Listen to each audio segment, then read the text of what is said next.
wabarakatuh. Hello happy students, semangat pagi para pelajar hebat dimanapun berada, khususnya para peserta didik baru. Kami ucapkan selamat datang, selamat bergabung di Yayasan Pendidikan dan Sosial Ma'arif Taman Sidoarjo. How is your morning, student?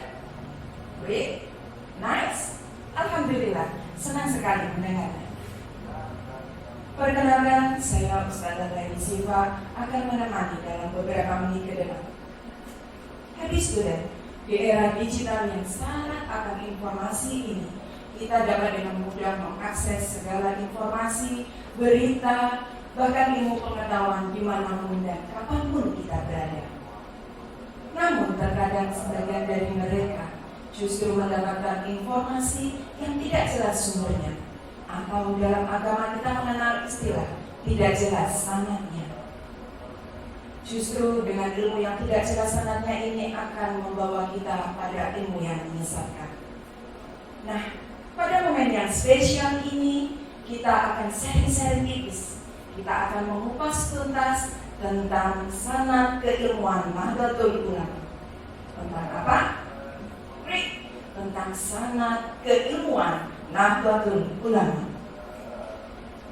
Bersama dua orang narasumber yang telah hadir di tengah-tengah kita. Yang pertama adalah Ustadz Abdul Haris SHI. Beliau adalah tim pengembang bidang keagamaan di Yayasan Pendidikan dan Sosial Ma'arif. Beliau juga alumni Pondok Pesantren Tebu Ireng, Jombang, serta alumni Pondok Pesantren Bahrul Ulum, Tambak Beras, Jombang. Mari kita sapa beliau. Assalamualaikum Ustaz. Waalaikumsalam Ustazah. Bagaimana kabarnya hari ini Ustaz? Alhamdulillahirrahmanirrahim. Pada pagi hari ini kita juga akan ditemani seorang ustazah. Beliau adalah Ustazah Umi Nadia, MPDI. Ustazah Umi Nadia, MPDI adalah pengajar pendidikan agama Islam SMA Wahid Hasim II.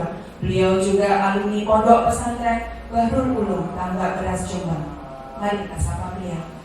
Assalamualaikum Ustazah Umi. Waalaikumsalam. Alhamdulillah. Bagaimana kabar hari ini? Alhamdulillah luar biasa. Pada pagi hari ini kita ditemani ustazah yang luar biasa. Ustazah, hari ini kita bincang-bincang tentang sanad keilmuan Nahdlatul Ulama. Saya ini orang awam, ustazah. Saya tidak mengerti sanad itu bagaimana. Menurut Ustazah Umi, sanad keilmuan NU itu seperti apa Ustazah? Emang ya kalau di dalam pesantren sanad itu sudah menjadi sesuatu yang tidak asing lagi. Ya. Apalagi di tradisi keilmuan Nahdlatul Ulama, sanad itu menjadi sebuah keharusan. Ya.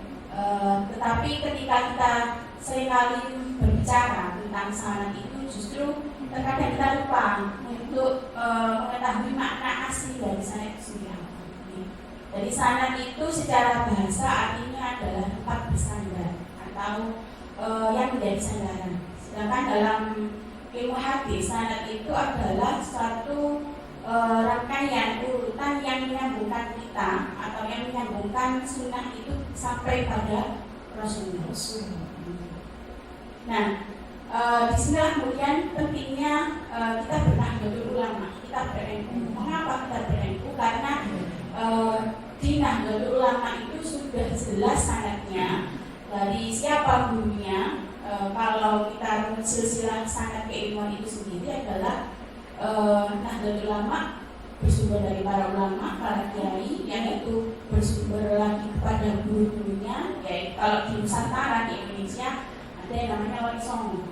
Nah, kalau di Nurul Taqi ke atas ada tabi'ut tabi'in. Di Nurul Taqi ke atas ada tabi'in. Di Nurul Taqi ke atas ada khalifah, sahabat. Nah, di Nurul Taqi ke atas sampai pada sumber yang merupakan sumber utama, yaitu Rasulullah SAW. Menurut saya seperti Iya begitu Ustazah. Sebenarnya dalam agama sendiri ya Ustazah, apa ada suatu keharusan ilmu itu bersama, bahwa kita itu memiliki ilmu yang bersama? Kalau berbicara tentang ilmu agama, itu kita tidak bisa menyamakan dengan ilmu umum. Saya ambil contoh misalkan kita pergi ke toko buku, kemudian kita beli buku yang terkait dengan ilmu tertentu, misalkan ilmu teknik atau ilmu komputer misalkan ya. Kemudian kita pelajari ilmu itu sampai mendalam, sampai akhirnya kita menemukan teori baru atau menemukan produk baru. Kira-kira boleh? Ya, sangat Bisa boleh. jadi boleh. Sangat boleh ya, sangat boleh. sangat boleh. Tapi tidak demikian dengan ilmu agama. Gitu ya, Ustazah. Ya, jadi ilmu agama itu harus jelas ya siapa gurunya.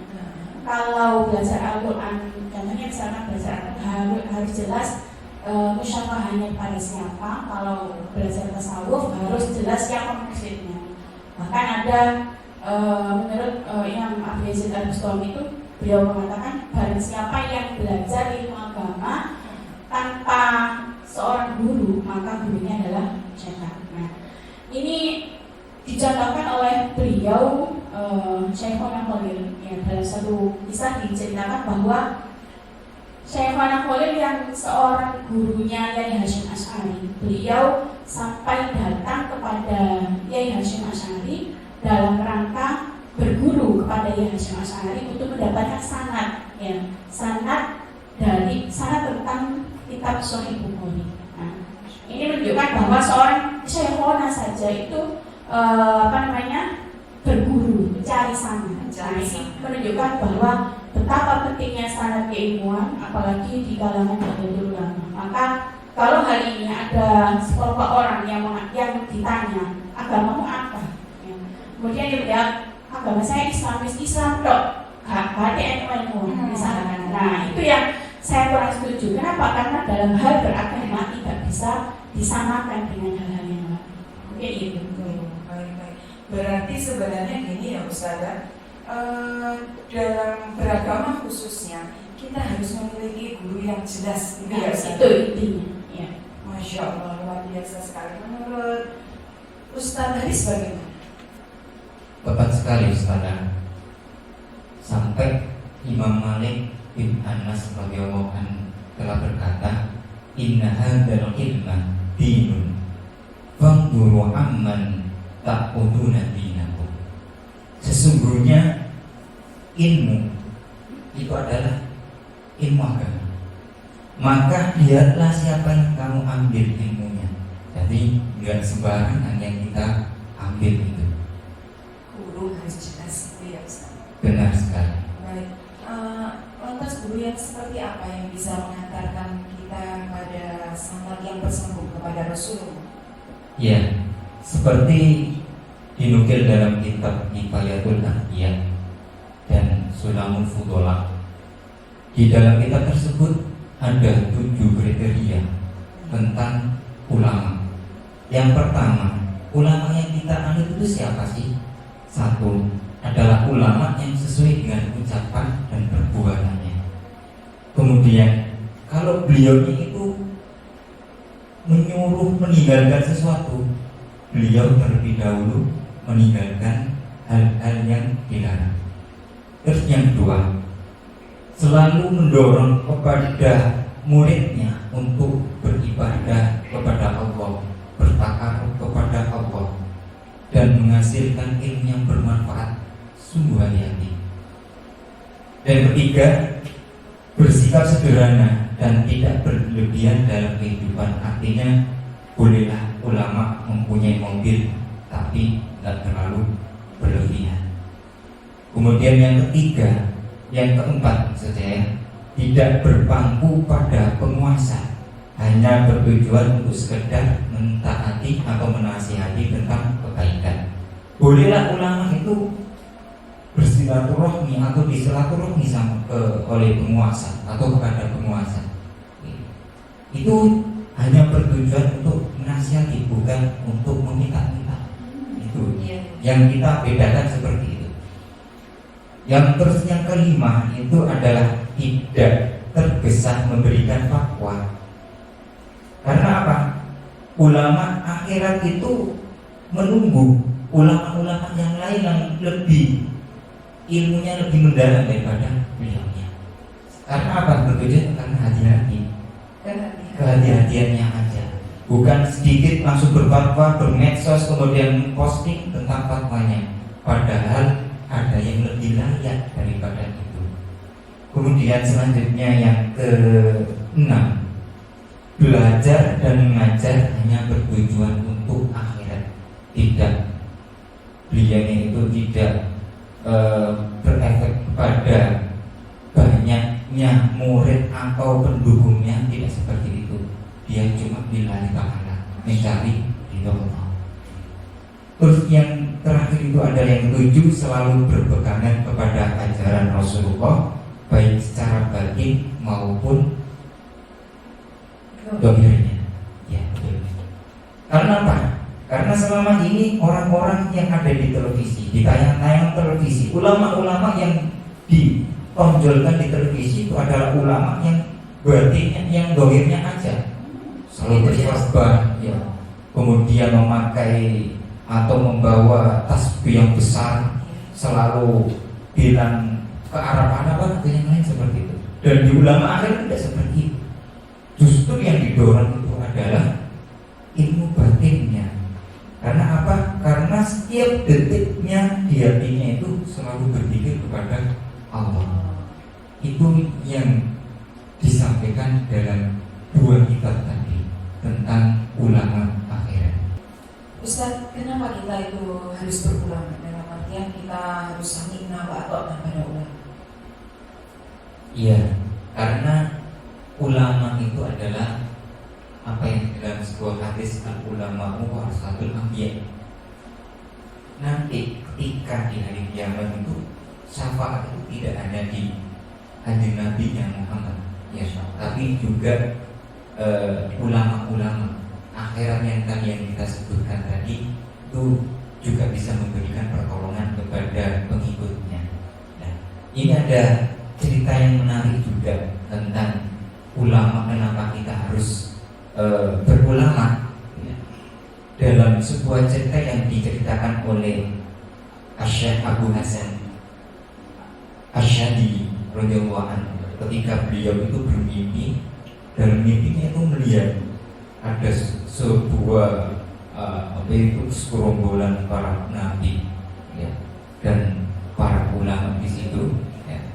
Ternyata di dalam situ itu ada juga Nabi Musa.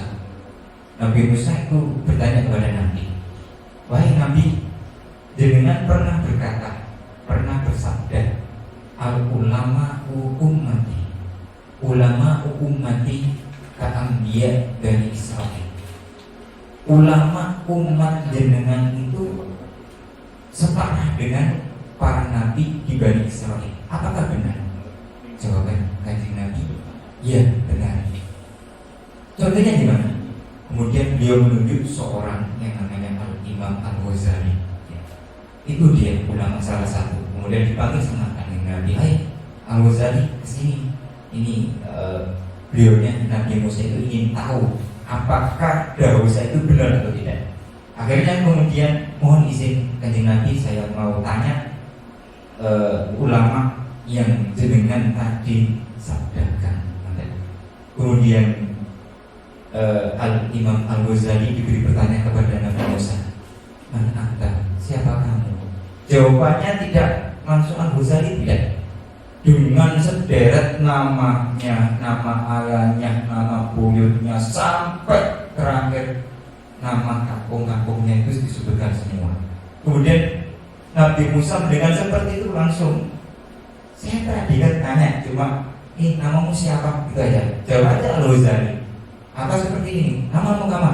Abdul Haris, itu aja. Gak usah disebutkan bin ini, bin ini, bin ini, bin ini, gak perlu itu, ya, terlalu lama gitu seperti. Kemudian Al-Imam Al-Ghazali bertanya kepada Rasulullah, kanjeng Nabi, apakah pertanyaan ini boleh saya jawab? Monggo, dawuh kanjeng Nabi.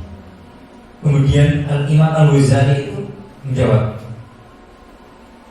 ampun Nabi Musa, saya tidak, kalau saya ini salah, saya minta maaf. Tetapi saya itu juga pernah mendengarkan sebuah kisah tentang jenengan yang berdialog dengan Allah ketika di Sinai. Ketika Allah berfirman kepada jenengan, apa yang kamu bawa? Apa yang ada di tanganmu? Jenengan bisa aja menjawab, ini tongkat saya. Tapi kenapa jenengan menjawabnya dengan panjang lebar? Ini adalah sebuah tongkat yang biasanya saya gunakan untuk membelah lautan, yang biasanya saya untuk menternak ternakan, atau untuk menelusuri jalan-jalan yang setapak seperti itu, panjang lebar. Akhirnya dengan ketika itu Nabi Musa itu agak tersenyum siku karena malu dengan jawaban Al-Ghazali itu, dan daunnya sabda dari Nabi Musa betul. Ternyata dawuh atau sabda dari Nabi, al-ulama atau ulama ummati ka'ambiya di Bani Israil, ulama-ulama yang berada atau yang hidup pada masa zaman Nabi Muhammad adalah seperti para nabi di Bani Israil. Jadi ulama ini Ustaz benar-benar mendidik dan membimbing yang tidak hanya di dunia ya, juga di akhirat gitu ya Ustaz.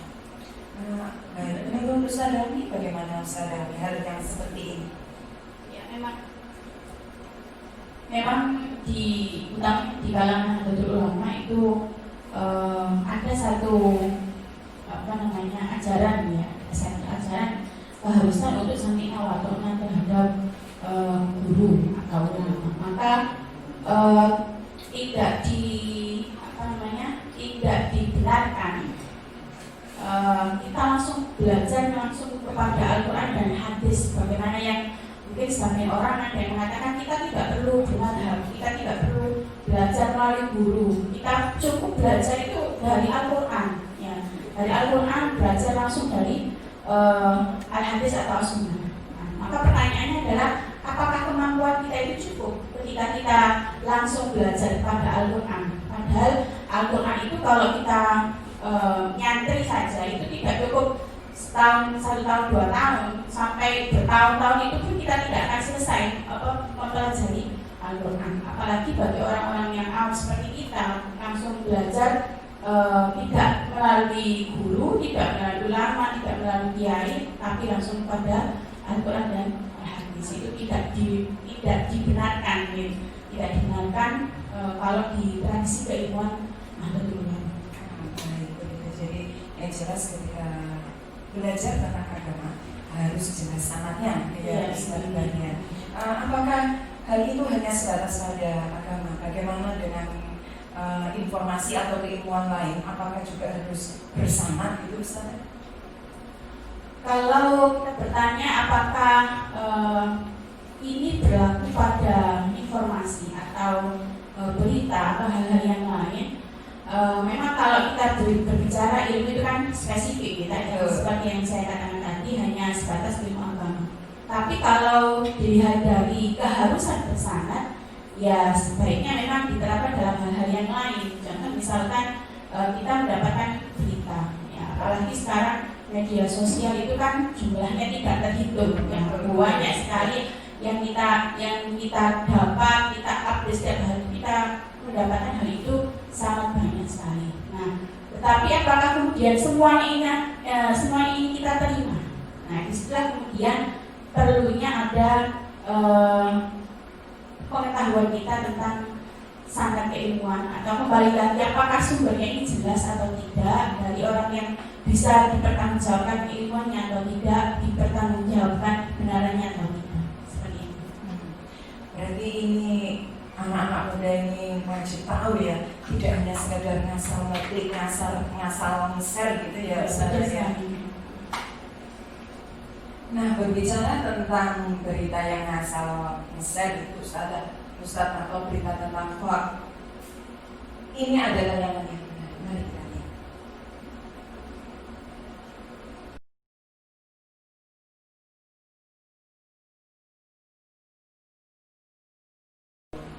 Kalau melihat tayangan itu, sebegitu berbahaya Ustazah ilmu yang tidak bersama? Ya, jelas sangat berbahaya, gitu. Apalagi informasi ya. Dalam satu ayat Al-Quran dijelaskan Quran surah Al-Hujurat ayat 6 yang berbunyi A'udzu billahi minasyaitonir rajim. Bismillahirrahmanirrahim. Ya ayyuhalladzina amanu in ja'akum fasiqun binaba'in fatabayyanu an tusibu qauman bijahalatin fatusbihu 'ala ma fa'altum nadimin. Shadaqallahul 'azim. Yang inti dari ayat tersebut adalah kita diperintahkan untuk bertabayun. Jadi dalam tradisi keilmuan NU itu ada istilah tabayun. Seringkali kita mendengar kata tabayun yang artinya kita klarifikasi, konfirmasi. Jadi kalau ada informasi apapun yang datang kepada kita, berita apapun yang datang kepada kita, itu tidak langsung ditelan mentah-mentah, tapi kita cek dulu kebenaran berita itu. Itu sumber yang pertama dari Al-Quran. Lalu yang kedua adalah yang terkait dengan hoaxnya. Yang terkait dengan hoax adalah ada satu hadis ya, yang mengatakan bahwa barang siapa yang berdusta atas nama saya itu berbandingnya dari Rasulullah, ya, maka ambillah tempatnya di neraka. Jadi oleh Rasulullah itu ancamannya itu tidak main-main. Barang siapa yang dia berkata mengatasnamakan Rasulullah yang tidak jelas kebenarannya, maka ancamannya adalah neraka. Itu kalau dalam hal agama. Sedangkan dalam hal yang lain di negara kita hari ini sudah ada undang-undang ITE yang mengancam bahwa siapapun orangnya yang menyebarkan berita hoax tidak benar, ya, ini akan diancam dengan kurungan pidana, kurungan penjara atau denda yang jumlahnya tidak sedikit. Dan ini tentu sudah banyak yang menimpa beberapa orang-orang yang terkenal di negara kita, sampai akhirnya dia harus mendekam di penjara karena sesuatu yang tidak benar, dan semoga itu tidak bisa diperhatikan. Amin. Berarti tidak boleh asal nge-share gitu ya Ustazah, ya, harus konfirmasi terlebih dahulu. Saya ke Ustaz Haris lagi. Ustaz, sikap yang perlu diterapkan untuk anak muda, mereka kan sangat dekat dengan media sosial, ya. Sikap yang bagaimana supaya mereka itu bisa mendapatkan informasi atau pengetahuan yang jelas sangat. Ya, terima kasih Saudara. Kalau kita dulu itu sering mendengarkan mulutmu harimau, sekarang jarimu harimau. Dari jari. Jari sekarang, ya. Oleh karena itu ada adab atau tata krama yang harus diikuti oleh para netizen, para haters atau yang lainnya yang berkedudukan apapun itu. Yang pertama itu adalah niat. Yang paling diutamakan adalah niat. Kalau kita nge-share sesuatu yang bermanfaat dengan niat untuk beribadah, maka itu akan kita nilainya ibadah. Dengan cara tadi seperti tadabbur yang dijelaskan, informasi yang dibagikan itu harus betul-betul kredibilitasnya terjaga. Artinya apa? Kebenarannya juga akurat sekali, kemudian sanadnya harus jelas sekali, siapa yang menyampaikan, apa isinya, itu harus betul-betul harus sesuai. Kemudian yang kedua, kalau setelah niatnya itu untuk bermanfaat untuk orang lain, yang kedua itu adalah dengan sopan kita memberikan sebuah kata, tidak menyinggung ras, tidak menyinggung politik apapun, atau bahkan itu sampai melukai hati sesama manusia, bukan sesama Islam atau umat Islam aja, tapi sesama manusia. Selama itu tidak menyakiti orang lain atau mengganggu keamanan negara, maka itu sangat diperbolehkan. Yang ketiga, adab dari bersosmed itu jangan sekali-kali ketika bersosmed itu mengeluh dengan keadaan. Mengapa kok seperti itu? Karena ketika orang lain mengerti kejelekan kita, kesusahan kita, maka itu akan berimbas kepada yang sangat diperhatikan biasanya sukanya pusing, ya curhat dibuat upload status itu ya. Ini yang dipermasalah itu tidak diperbolehkan. Karena apa? Allah aja menutupi aib kita, masa kita sendiri yang membuka aib kita? Iya. Tidak seimbang dengan apa yang diperbuat oleh Allah. Terus yang keempat itu adalah ketika bersosmed dalam berpose atau memberikan sebuah kayak memposting ya diri sendiri, itu harus ada aturannya. Yang pertama itu dia itu betul-betul menutup aurat. Kadang-kadang kan tidak seperti itu, mandi sorot ya, terus renang di sorot seperti itu ya. Kalau dia kemudian memposting gambar tersebut, akhirnya orang lain mengetahui auratnya, dengan sendirinya itu dosa akan mengalir sampai foto itu dihapus. Ini betul-betul seperti apa yang disabdakan Nabi, ma'adahu finnar ya, tempatnya betul-betul di neraka karena mereka sudah tidak beradab. Oleh karena itu ya, orang anak muda, lakukan hal yang baik, lakukan hal yang bermanfaat, tapi tidak sampai menyerang orang lain, bahkan melukai diri sendiri. Bahkan kita hargai diri kita sendiri dengan bersosmed yang menunjukkan konten-konten yang bermanfaat. Itu dari kami. Alhamdulillah Ustazah, perbincangan kita kali ini sudah sampai di penghujung. Saya yakin apa yang kita bincangkan ini tidak seberapa, karena di luar sana masih banyak yang harus digali oleh siswa kita, terutama siswa baru. Satu kalimat penutup Ustazah sebelum kita akhiri. Bagaimana dengan Ustaz Haris, kalimat penutupnya? Monggo silakan. Mari kita berulama, berkiai, bermata. Karena apa? Karena kalau tidak berulama, berkiai dan bermadhab, maka fasakhu syaitan, maka dia akan menjadi penurut setan. Kalimat penutup dari Ustaz Rawi, silakan. Jangan ragu untuk ber-NU dan jangan malu untuk mengakui bahwa kita adalah NU. Mengapa? Karena syarat keilmuan di Nahdlatul Ulama itu sudah sangat jelas, dan kita cukup gandol kepada para ulama dan para kiai. Insya Allah kita akan selamat dunia dan akhirat. Saya mengutip apa yang disampaikan oleh Hadratus Syekh Kiai Haji Hasyim Asy'ari, barang siapa yang mengurusi NU, saya akui menjadi santriku, dan yang menjadi santriku akan saya doakan husnul khotimah beserta keluarga. Amin. Habis student, alhamdulillah perbincangan kita hari ini telah usai. Diucapkan terima kasih kepada narasumber kita Ustaz Haris dan Ustazah Umi. Terima kasih pula pada audiens, all happy student yang sangat antusias menyimak perbincangan kita kali ini.